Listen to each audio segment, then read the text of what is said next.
Welcome back to Beyond the Bean on Air. As the U.S. pork industry continues to suffer through tough times, the soybean checkoff is helping boost pork exports.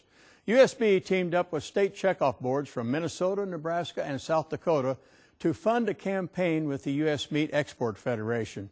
The campaign supports pork exports to Korea, Japan, and Mexico, and it seeks to help regain consumer confidence in the quality and safety of U.S. pork.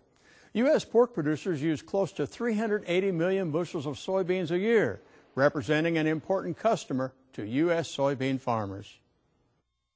Poultry and livestock, they consume about 98% of the soybean meal we produce in this country.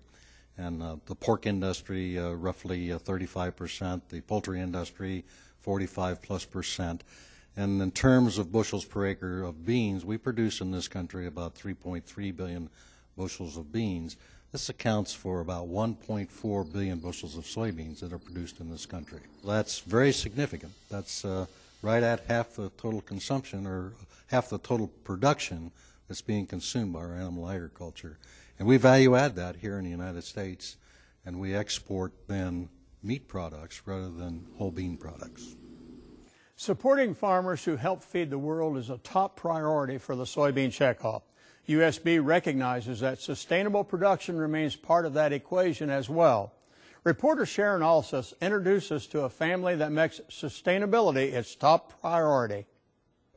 The Rulon family's roots run deep in central Indiana. Their ancestors started to farm in 1869. Today, 3 generations work together to manage the operation. Throughout the years, one goal has remained the same: leave the land in better shape for future generations.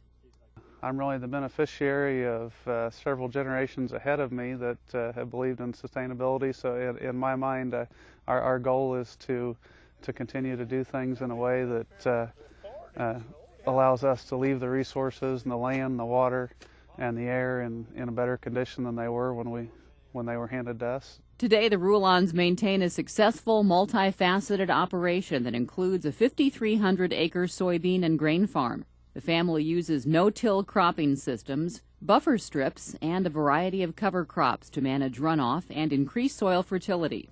We need to keep our nutrients on the fields where we want them. No-till does some of that, but in certain rain events, you've got those situations where the soil and nutrients do get suspended in the water and start to move on you, and so we need to protect those waterways.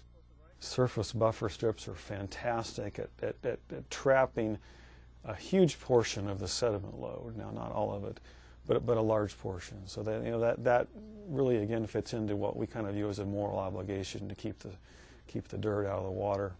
The Rulons also use the field print calculator on the Soybean Checkoff's website at unitedsoybean.org.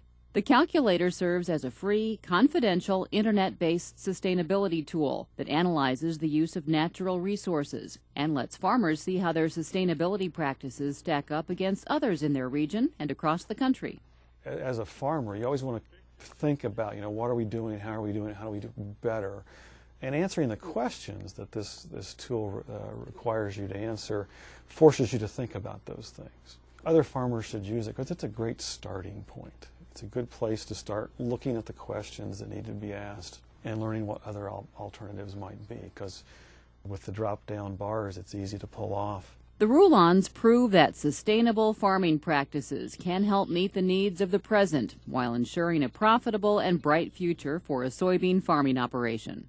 I'm Sharon Alseth reporting for Beyond the Bean on Air.